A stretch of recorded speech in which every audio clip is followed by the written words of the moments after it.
Hello little court, my name is Mrs Cochrane and I'm going to read you a story called A Duck So Small.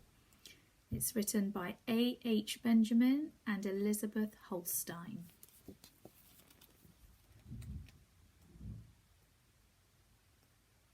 A Duck So Small. Duffel was a very small duck, and because of his size, all the other ducks laughed at him. "A duck so small can do nothing at all," they jeered. "I may be small," thought Duffel sadly, "but there must be something I can do." He wondered what it could be. Duffel looked around and noticed Kingfisher perching on a reed. He was just about to say hello when Kingfisher suddenly took off and dived straight as an arrow into the water. "Kingfisher is small," thought Duffel, "but see how well he dives. Perhaps I could do that too." "Look what I can do," Duffel called out to the other ducks. He flew high into the air and came down again like a dropped stone. Duffel hit the water so hard that he nearly bounced off it. "Ha ha ha ha! What did we say?" cried the other ducks. "A duck so small can do nothing at all."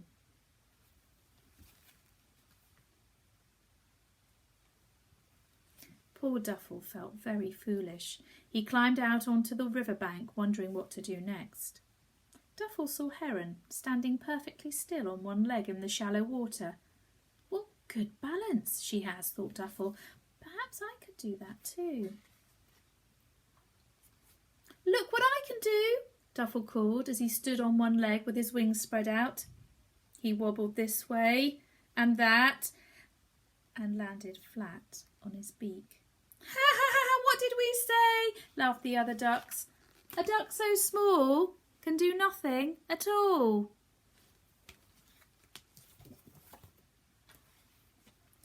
Duffel crept off into the shade of a tree so that the other ducks wouldn't notice his blushes. Tap, tap, tap went a sound above his head. Looking up, Duffel saw a woodpecker making a hole in the trunk. "What a strong beak he has," thought the little duck. "Perhaps I could bore a hole too." "Look what I can do," Duffel called out to the other ducks. He flew up into the tree and perched on a thick branch. "Pick, pick, pick!" he went at the wood. "Oops!" he cried as he lost his balance. Duffel toppled from the branch and fell to the ground.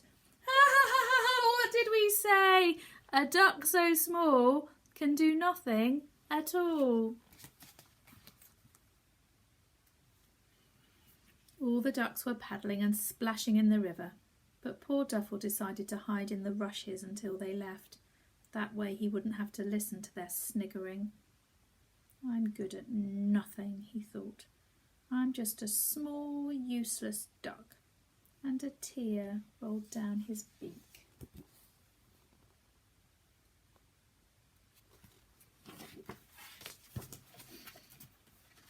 For a long time, Duffel could hear those ducks quacking with laughter. It seemed as though they would never leave. "I'll stay here just a bit longer till they get tired of it," he thought. But as he listened, he realised something. The ducks weren't laughing at him. They were quacking in alarm.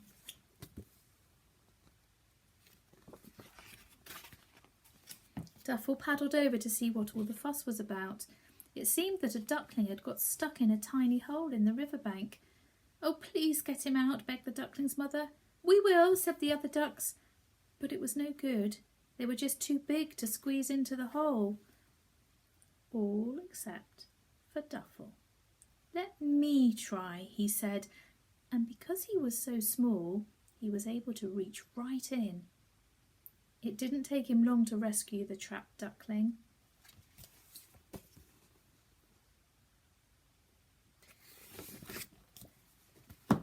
"Good old Duffel," cried one duck. "None of us could have done that," said another. "A duck so small can be useful after all," quacked a third. "Oh, it was nothing," blushed Duffel. And though he was only a little duck, he felt bigger and stronger than them all.